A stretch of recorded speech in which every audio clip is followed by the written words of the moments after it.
Jail से रिहा हुए आजम खान, सपा छोड़ो बसपा के लिए काम करेंगे आजम खान। क्या जेल के अंदर से आजम खान कर रहे थे कोई बड़ी प्लानिंग? 2027 में अखिलेश को देंगे कोई बड़ा झटका। जेल से निकलने के बाद आजम खान ने दिया बड़ा बयान, चलिए आपको बताते हैं। समाजवादी पार्टी के वरिष्ठ नेता और पूर्व कैबिनेट मंत्री आजम खान सीतापुर जेल से रिहा हो गए हैं। लगभग 23 महीने जेल में रहने के बाद अब उनकी रिहाई हुई।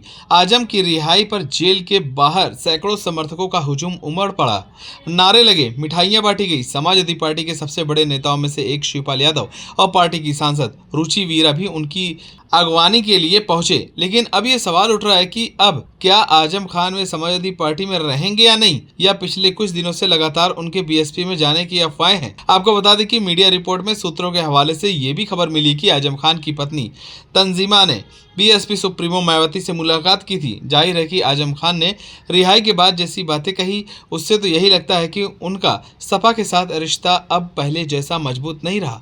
यह अनिश्चितता न केवल सपा के आंतरिक समीकरणों को प्रभावित कर रही है, बल्कि बहुजन समाज पार्टी, कांग्रेस और यहाँ तक कि नई राजनीतिक संरचना की संभावनाओं को भी नया मोड़ दे रही है। अब ये सभी के मन में ये सवाल उठ रहा है कि क्या 2027 के चुनाव में आजम खान अखिलेश यादव का साथ देते हैं या फिर पार्टी बदलते हैं। आपको बता दें कि जेल से रिहा होने के बाद आजम खान ने मीडिया से बात की। आजम खान जो बातें कही वे सतही तौर पर आभार व्यक्त करने वाली लगी, लेकिन गहराई में सपा के प्रति उनकी नाराजगी झलक रही थी। उन्होंने कहा कि मैंने जेल में किसी से मुलाकात नहीं की, न ही कोई फोन कॉल की अनुमति ही नहीं मिली। मैं 5 साल से पूरी तरह कट गया हूं। यह कथन महत्वपूर्ण है क्योंकि इससे साफ होता है कि जेल के अंदर वे सपा नेतृत्व से पूरी तरह अलग थलग थे। उनकी पत्नी तंजीम फातिमा, जो स्वयं जेल से रिहा हो चुकी हैं, उन्होंने पहले ही सपा पर समर्थन की कमी का आरोप लगाया था। बसपा में शामिल होने की अफवाहों पर आजम खान ने कहा कि यह तो वही लोग बताएं जो ऐसी अटकलें लगा रहे हैं। यह जवाब नकारात्मक नहीं था बल्कि तटस्थ था। उन्होंने न तो इनकार किया न ही पुष्टि। इसकी जगह पर वे यह भी कह सकते थे कि मैंने समाजवादी पार्टी को अपने खून पसीने से सींचा है, मरते दम तक पार्टी को छोड़ने का कोई सवाल नहीं है। पर आजम खान ने ऐसा कुछ भी न कहकर समाजवादी पार्टी को संकेत दे दिया।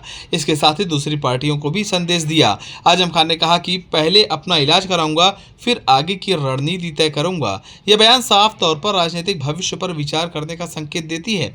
आपको बता दें कि जेल से बाहर आते ही रामपुर रवाना हो जाना और सपा की कोई औपचारिक मीटिंग न करना कुछ ऐसा संदेश है।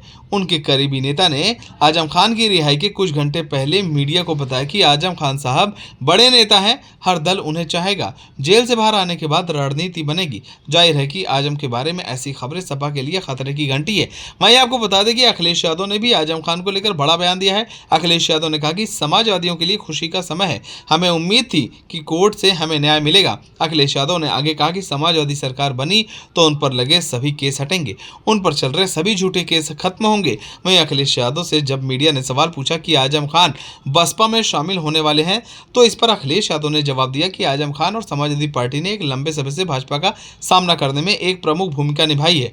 हम आगे भी ऐसा करते रहेंगे। हमें उम्मीद है कि आने वाले समय में उनके सभी मामले समाप्त हो जाएंगे। अखिलेश यादव ने सीएम योगी पर तंज कसते हुए कहा कि जिस तरह से मुख्यमंत्री ने उनके और उप मुख्यमंत्री के साथ साथ भाजपा नेताओं के खिलाफ मामले वापस लिए हैं, उसी तरह से समाजवादी पार्टी की सरकार बनने के बाद आजम खान के खिलाफ सभी झूठे मामले वापस लिए जाएंगे। बीजेपी पर हमला करते हुए अखिलेश यादव ने कहा कि हमारा मानना है कि जब बीजेपी हटेगी तो खुशहाली आएगी और न्याय मिलेगा। आपको बता दें कि अखिलेश यादव और आजम खान के रिश्ते पुराने हैं। जेल में रहते हुए भी आजम खान ने रामपुर से 2022 का विधानसभा चुनाव लड़ा और बड़े अंतर से जीत हासिल की। उन्होंने रामपुर लोकसभा सीट खाली करने के बाद विधानसभा चुनाव लड़ा था, जहां से उन्होंने 2019 के लोकसभा चुनाव में जीत हासिल की थी। इसके साथ ही आजम खान मुस्लिम समाज के बड़े चेहरे भी हैं। वहीं 2027 विधानसभा चुनाव से पहले आजम खान का जेल से रिहा होना आने वाले चुनाव के लिए बड़ा संकेत है। लेकिन चाहे आजम खान कहीं भी जाए, उनकी जेल से रिहाई वेस्ट यूपी की सियासत में बड़ा उलटफेर करेगी। आगामी चुनाव के दौरान उनका अगला कदम राजनीतिक दलों की रणनीति पर गहरा असर डाल सकता है। आप सभी की इस पर क्या राय है, हमें कमेंट कर जरूर बताएं। अगर आप नए हैं तो हमारे चैनल को सब्सक्राइब करें।